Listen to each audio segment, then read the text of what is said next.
Hello everyone, welcome to the Redmen TV. It's the Uncensored match build-up show, and it's Leicester again. Yay! Joining us though to make it a little bit different, we've got Simon Hughes and Ross Chanley, who may well have been on the last one, so maybe that's not a difference. But you know what? I haven't seen you for a day, so it's great that you're back.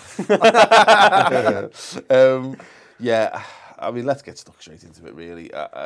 Chris, we've just done the final word show, which was brilliant, and I'm feeling loads better about life in general. I haven't got a lot of that stuff off my chest. Obviously, if you're watching this now and you still feel really angry and you've not watched that show, that is available on YouTube now if you want to go back and watch it and see if you can just kind of exercise some of the demons ahead of this game. But let's put that to bed for now and let's kind of look forward. Do you feel that there's anyone who put in a sufficient performance against Wednesday that makes any interesting conversations happen about the team this weekend?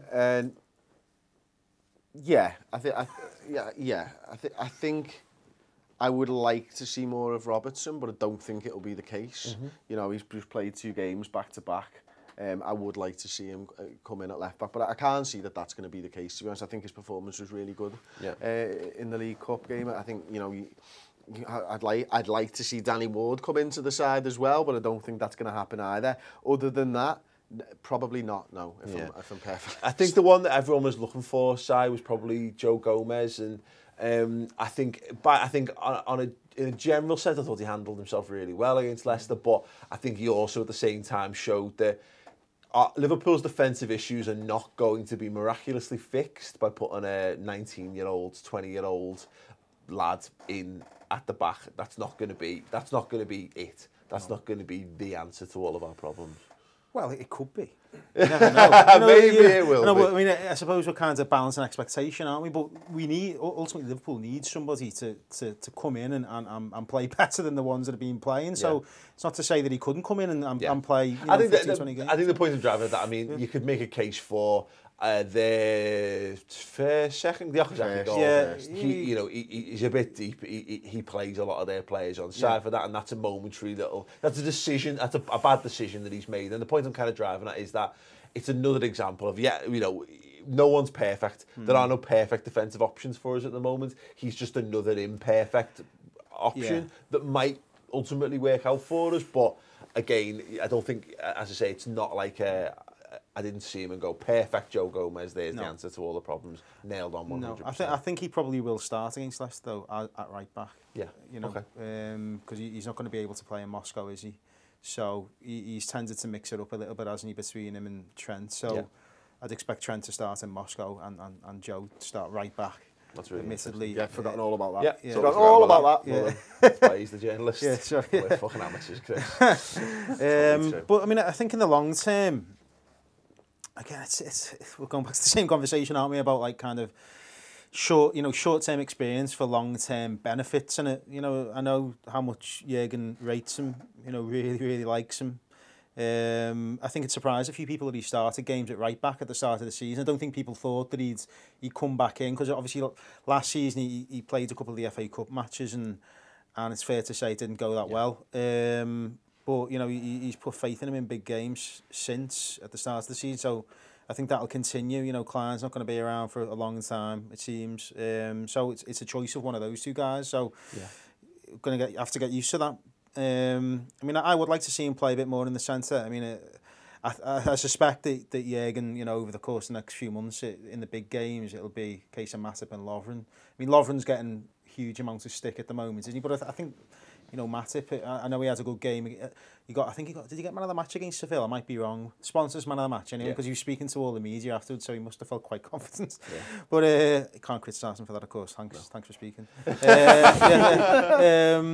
And I think he actually did all right in an attacking sense, Matip. But I just got big question marks over him as well. In the long term, I just think you don't know whether he's quite physical enough for the Premier League. Yeah.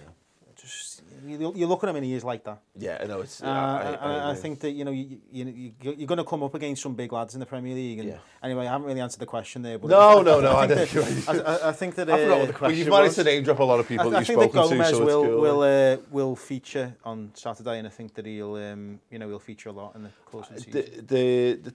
Just on the Lovren stuff, just briefly, because again, Ross, I'm very, very bored of saying the same things over and over again in this situation. But you know, I've mentioned Lovren on a few things recently. I talked about it a bit on Social Club on Ball Street this week, and people were saying I defended him a little bit. Not like you can't carte blanche defend Dejan Lovren because he's undefendable. You're in a hiding to nothing by being in Dejan Lovren's corner effectively. But I think that. I think it's symptomatic of where we are at the moment as fans. I think we're all a little bit down in the dumps with things, and naturally because it's been a couple of weeks since we won a game of football.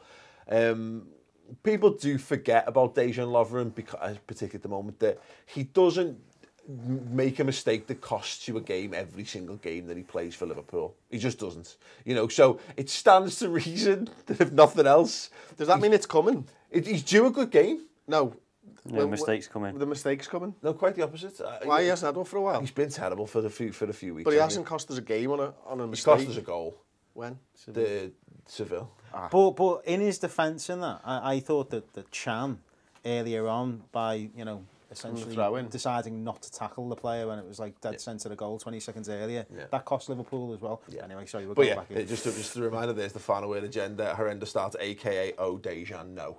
What we were talking about. You know what I've done? I've blanked it out. Yeah, absolutely. It's the one where he misses the ball. I wonder whether Jürgen does that too sometimes, if I'm honest. Like, it's best not to think about it. There's nothing I can do. Let's just keep going. But the point is, these, you know, as I say, I think we'd all be in agreement. I don't think there's a Liverpool fan who wouldn't be in agreement with this, is that we need a better centre-half than Dejan Lovren. But at this point in time, he's probably still the best option we've got alongside Matip, given the circumstances of the right-back not having Nathaniel Klein, the fact that John Flanagan's clearly just not at that level to come in and challenge for the first-team place to cover the right-back situation. And Ross, like I said, Dejan Lovren I think he owes us a good performance, and it is the thing I'm driving at. It's not outside the realms of possibility that Dejan Lovren can have a good game, because he does have good games for Liverpool. He had a lot of good games for Liverpool. No, he does. Do you expect it from him? But at the same time, you expect him to mess up as well. I personally would start Joe Gomez, just in the sense of, I listened to your podcast like this morning.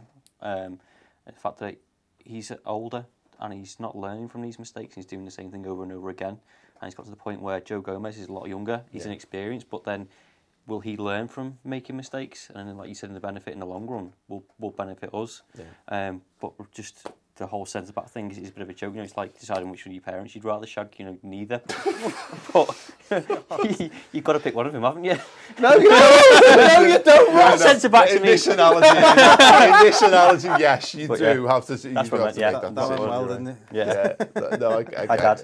You've got to pick one of the centre-backs. You know what I mean? Yeah. But yeah, to the point I will want. There is no winning in this situation. Yeah, that's what I meant. I think that Lovren's biggest problem is, availability. You know, because he tends to make these mistakes after he's maybe missed a game or gone off on a stretcher, like he seems to sometimes. Or he misses the game after, so he can't rectify it. Exactly. So, you know, every player is about consistently being available, and he's not available enough. I think his best form has been when he's obviously stayed fit. Yeah, I think that's his problem. Yeah, the Gomez stuff is interesting because in potential, because you play Joe Gomez at centre half. I agree. I think it would be. Given how much we ask of the fullbacks, two centre backs probably out of position if you're playing Joe Gomez at centre half, because you're moving Matip. So sorry, you're playing Matip out of position to play with Joe Gomez, maybe, or you're playing a really inexperienced centre back left side, which I've never seen him do before. Yeah. So I don't think that's a good idea either, to be honest with you. As much as I'd like to see them form a partnership, you know, I think Joe Gomez, if you're going to bring... Matip's not the left-sided centre-half, and Joe Gomez doesn't look like a left-sided centre-half. So who's your left-sided centre-half? Yeah, but again, Joe Gomez hasn't played enough games centre-half in general.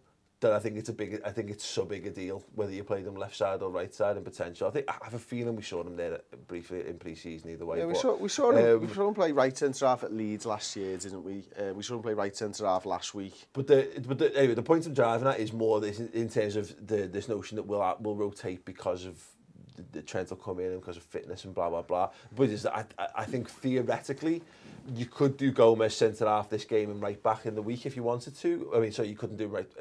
I don't think him playing centre half is much of an exertion.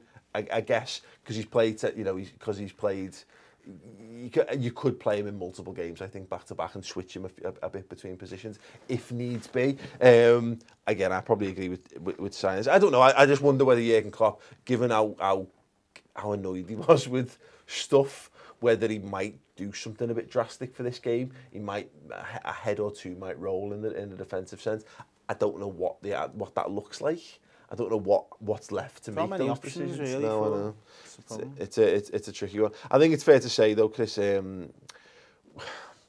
We again, contextually speaking, in the run of a Premier League, you could draw it away at Leicester, and it's not a bad result. But in the context of the run of form of Liverpool at the moment, I think as psychologically more than necessarily the points on the board at this point of the season, we could just do with getting a win here. The lads on the pitch need a win. I need a fucking win.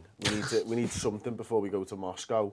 You know, we've got 3 away games upcoming now, and then we've got Man United at home. These are, you know, away games you can draw and lose in them all the time. Do you know what I mean? We could be well off the pace in the Premier League if we were to lose the next 2 away games. You know, you got the Rafa thing coming up as well in the Premier League. Then you've got Manchester United at home. This is a big part of our season. Yeah, huge. Yeah, completely agree. As I say, so I think that's it. I think we all just need a win, don't we, at this point? You know, just as fans, just to be able to, because the problem is we did a big bit on this in the final word about how psychologically scarred I think Liverpool fans are, and I think when you get a little bit of a rough run of form, the temptation is to fall towards fatalism, and it's hard to say, even though it's perfectly logical to expect Liverpool to just get a win and everything will be fine, because we've been, by and large, really good under this manager, really good with our brand of football that we play, really good when we've got our first team out on the pitch.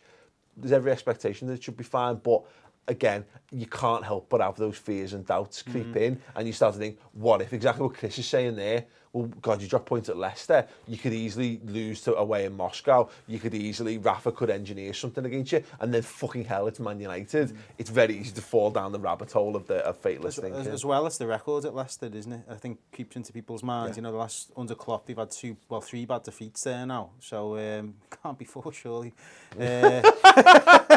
Surely. But yeah, I mean, obviously Moscow is a tricky away trip in Moscow, aren't they all in Moscow? But you know, I was speaking to a couple of people who are keen Russian football fanatics. There's only a couple of them. Yeah, and that they were saying that Spartak are just all over the place at the moment. Like, we'd be surprised if it wasn't a landslide victory for Liverpool, which sounded a bit outrageous. But you know, I don't think they're in a good moment themselves at the moment. You know, they could probably do without playing, you know, this type of game. So, but Leicester, yeah, I just think that Liverpool do need to get a win. It's just, you know, any manager now is only kind of 3-4 bad results away from a crisis, and he's going through that at the moment. Yeah, absolutely.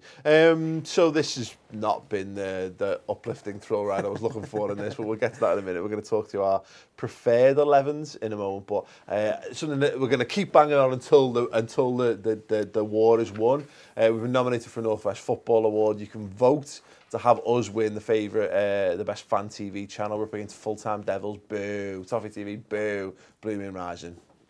And, you know, if you like the channel and you want us to win and you want to see us celebrate in front of Sadio Mane, we'll do this. Something, I don't know, we'll do that celebration, whatever that is. I'll do the Bobby Firmino, slightly pull your shorts down and do that. I take it it's like a suited and booted thing. It's probably might be a black tie event. Oh, cool. I'll do a knee slide. Love doing knee slides. Make it happen, we'll film it, make it happen, and we'll knee slide in front of Sadio Mane and Trent, who will also hopefully be celebrating awards, because you can vote for them to win as well. Do so. Click the link in the video info underneath, and I'll go to Twitter. We'll be banging this drum again for a couple of weeks until it is done. Right, gents, we ask you to pick not what we think Jurgen would do, but what you would like to see Jurgen do with the team this weekend. Let's get the whiteboards out and see what you have gone for. Ooh, okay, Ross. Yeah. I think we've all gone for Mignolet to return. Everyone's gone for Trent at right back, apart from Sai, who's made that good point. We'll come to that in a moment. Sai's gone for Gomez at centre half. Chris and I have gone for Lovren back in the side. You've also gone for Milner at left back. No, yeah. This is my plan B of a bit more defensive and a bit more maturity. Having Matip and Milner each side of Gomez will help him in centre half. Having Chan and Gini in front of them centre halves will help us defend a bit more. And then you got up front, Bobby Coutinho always works, Salah's on fire at the minute, and then playing Ox in that centre midfield role where he's not played before. It's his best. That is very interesting. In fact, so you've gone for Oxlade, Chamberlain in midfield again this time, Coutinho on the left. Yeah, well, Van Alden, I think, the debate rages on about his away performances, and, let's just see how Oxlade, let's see how he does anyway. Yeah. He can't really play any worse than he did in last week, surely. It's the second time I've said this. Yeah. Surely, so, give him a bit of responsibility in playing the middle where you can't hide. And obviously Coutinho on the left. I mean, there is a bit of a risk with Robertson, Coutinho, Oxlade, kind of 3 players that haven't played together at all before. But that maybe that's the revolutionary tactic. That's why I'm not a football manager, basically. Absolutely. Yeah. And you've changed the formation. I've gone 4-2-3-1 as well. And I thought Sturridge played all right against Burnley. Was it Burnley? Yeah. It was Burnley, wasn't it? Burnley, yeah. That he came in against, and I thought this side could play well as a 4-2-3-1. I think, you get that little bit of extra protection from having Chan next to James Milner. Milner's obviously used to covering that left-back position as well, so when he's found himself out there as Moreno attacks, I think that's perfect for that. Chan, we know, can play a defensive midfielder role already. I like Firmino in the 10. I think, having him and Sturridge and Coutinho and Salah all working together could work really well, because you can interchange all of those players. Coutinho and Firmino can take 5 and switch places, cause the defenders issues that way. Sturridge can quite easily drop in and Firmino go into a 9. So something that I want to see Liverpool move towards until they've proven that they can stop fucking conceding goals. Yeah, I think that's a very interesting shout. I've gone with the standard, most likely front 3, as it were, of Salah, Firmino, Coutinho. I put Milner back in the midfield again because I think Henderson will get rested. I think Chan's there, and it depends on whether Gini's fit to come back in. But you're right, I think there's still the away question marks. But I just thought he was the best of the lot of our midfield. Can I ask a question? Is this a ploy to just go, these 3 can attack and score the goals, and all of you guys are defending? There's a lot of space in between here. Is that something that you've thought of? No, it's because I wrote me attack first. And then I wrote me midfield after me defence. So yeah, I thought you were a genius, by the way. I think that's class. Yeah. Flat. Yeah, but it converts quite easily to a back 7 if needs be, just for an extra insurance policy. I would like to see a reaction to what we've seen, and I agree, whether that's 2 holding midfielders more specifically, because I don't think it's a massive shift, because I think we have the ability to do that with pretty much any of the midfields we've presented there. Maybe you've gone for a 2, so yeah, fair enough. You can ask, Milner to play a bit more advanced and then drop in and out, but I think having as a starting position, even if we just tell Emre Can to do a bit more of a Didier man, just literally sit in front of the back 4, don't rotate, just wait there and just cut stuff out when people are running towards you, because I think too many of the goals we can see the last couple of weeks, there's just been no one in front of the back, no one shielding the back 4. It's just people coming in from the flanks and they're off to the side, they're out the way. Yeah, it's a tough one. My problem with, I think in that position, that defensive midfield role, you've got to do everything that you do quickly. You've got to smell the danger, and you've got to, when you get the ball, move it quickly, and that's where Chan. Not really good at that. It's not really what he does, I think, but. In international football it'll probably work, but in the Premier League I think sometimes the only other debate then we've got, I guess, amongst the selections is around left back. Obviously Ross has wrongly chosen Milner at left back. We've seen, obviously, I think more than likely Chris Moreno will come back in just because of the fact that Robertson's played the last 2, but I think Robertson has done enough there to make me think, yeah, go ahead. Yeah, absolutely. I think, I thought his body position was really well when he was defending. Sorry, I said the last 2. He didn't play against Burnley, did he? Was it Moreno playing against Burnley? I think he did. Robertson played, but Coutinho forgot and you forgot. Of course, and yeah. Of course he did, yeah, the Coutinho blind spot. Sorry, come here. Yeah, so I think he's a good defender. I think, he's a real prospect for us, and I say I like this body position, I like the way he utilises it. He might not be the tallest and the strongest defender, but he knows where to position his body, and that's a little bit of experience that he's got. He's played in the Premier League before. He's got a full season. He's not a young guy coming in, and he can whip a ball in as well. You know, and hopefully the lads up front can feed off that. But Alberto Moreno equally, he's had a good season so far. He's had a great pre-season as well. He's done nothing wrong, and you know, it's close between the two of them, to be honest with you. I think inevitably this game's going to boil down to the game plan will remain largely the same. I think we're going to try and do what we do, that's get goals ahead in the first half an hour, 40 minutes, have a little bit of a rest period, and then when they then look to come out, we look to hit them on the counter. Will it work? Who knows? Genuinely, we just need that first goal because we're built to counter-attack sides. That's what we're. That's how this Liverpool. That's the concern, isn't it? We don't when we go behind. There's not many occasions. I was trying to think about this last night. The last time Liverpool went behind and then won. Can anybody? We went behind against Sevilla and went ahead, and then we went behind against Burnley and got back to draw. I think I feel like we've done it. We did it a few times last season. I feel like we did it loads last season. I think. Yeah. Seems like a long time ago. Yeah, it's true. But yeah, this is one of those where it'd be nice just to get. Like I say, I think it's one of those. It's confidence, isn't it? And I think this side needs to prove to itself that what we're trying to do works. And it needs to prove to us to some extent a little bit as well. And it's easy to say you need to be 2 goals up, but you know, I think it's probably asking a lot for us to smash Leicester. But you know, that doesn't happen. We don't have a great record of putting teams to the sword who finish in the, you know, the bottom half or just above the middle of the table as well. So it's more about getting an effective result, I think, at this point, and that's gonna take grit. It's gonna take determination. It's gonna take players just being switched on for 90 minutes, particularly the guys in the back 5 or 6, if you count the goalkeeper as well. And if we do that, we'll be fine. And if we don't, then it's very possible we'll be having very similar conversations once again, but just slightly angrier. Ross? I was going to say, one thing that is interesting is only one of us that's picked Jordan Henderson. Yeah. Need him for Sparta. Sympathiser, apologist. No, I'd have no problem with Henderson starting this game, if I'm perfectly honest. It just felt a bit because he got the full 90 and because Gini didn't and Chan didn't and Milner didn't. I could see him. I thought that I was nailed on that Milner was start as the captain in the League Cup, and as soon as you never thought, well, he's back in the side. It's interesting. What we'll have to. I just think when you have as poor a game as you do, you know, as he did, you know, against Leicester, you know, you've got to give him the opportunity to put it right, particularly if the captain.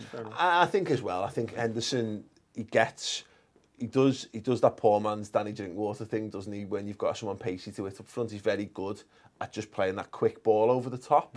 He's kind of set up for that, and it might with those guys in the team, with Salah in the team certainly, it might make a little bit more sense for him, because you're right, Emre Can is a bit more deliberate, let's say, when what we mean is slow in making stuff happen, you know, in that kind of position. Nobody interesting, you know, someone needs to step up. You know, I don't think Henderson's nailed down his place in that team. I think Emre Can had been our best midfielder up until a week or so ago, albeit not playing in that role. Who knows? We don't know. You don't know. Hopefully the manager and the players know, and they'll be able to prove it to us at the weekend. A little mention then, obviously we said we did the final word. If you want to get an idea of what we do on the redmentv.com, that final word show happens after every single game. There's one available for free view on the YouTube channel now, so if you want to go back to last week's Leicester game, hey, you listen, you might not. You might want to leave that dead and buried in the past, and that is an absolutely fine way to be. But if you want to get a little bit of a glimpse into what we do without having to go over to the website or whatever, you can check that out. But if you do want to go to the website, if you want to support the Redmen TV, then do go to the website, theredmentv.com, sign up, and like I say, it helps make all this a reality. The genuine heroes of the channel are the people who subscribe. So yeah, thanks. But also, as well, worth mentioning, AFC Liverpool shirts available now. We're sponsoring them for the season, and also the fact that Simon Hughes has got a book out on the brink. Actually expanding the field away from just Liverpool, taking in football culture as a whole. An absolute belt of an experience. Well, I mean, there's plenty of Jurgen Klopp. You want to talk about him as well.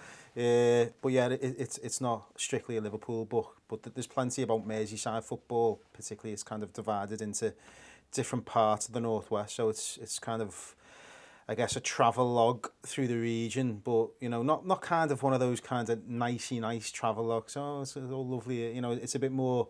I would hope an accurate reflection of the way the game is and the way the game's played, seen through the clubs and the people that exist there at the moment. And so there's loads of different themes running through it, you know, geography, I suppose how clubs exist within the geography, industry, politics, you know, various other things, and finance, of course, never far away from the conversation. Yeah. So, yeah, there's loads in there, and I went to meet Jürgen Klopp at Melwood's, and we spoke about quite a lot. This was, you know, the interview was kind of towards the back end of last season, so, but I've hopefully written in a way so it doesn't date, you know, so there is plenty in there for Liverpool fans, you know, got them talking about all kinds of things, you know, finished on Brexit, which was good. Don't really want to talk about that here, but keep politics out of yeah, footy. Keep it out. Yeah, but he was great, you know. I mean, I can understand why people, when they spend time with him, you know, kind of say he's a kind of a fascinating character. And going back to what Chris said earlier, you know, he doesn't sugarcoat anything really.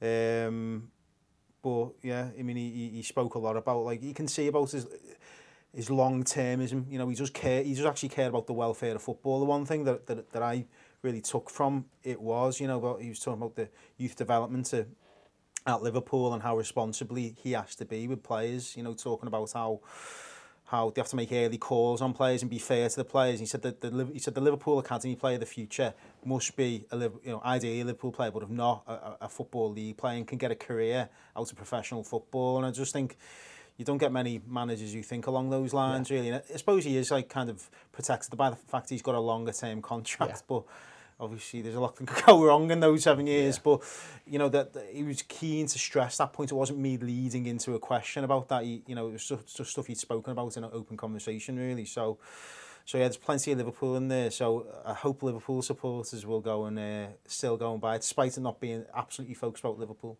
Yeah, because there are other amazing books that they can read about that, written by yourself, if they want to get stuff into it, of course. Yeah. So yeah, please do go and check out Si's new book. Thank you very much for watching. Thank you very much for subscribing. As I say, check out all the extra content. Check out the redmentv.com. Check out AFC Liverpool kits galore. And we'll be back post-match, hopefully, with a fucking win over Leicester at the King Power Stadium. Yeah, go for it.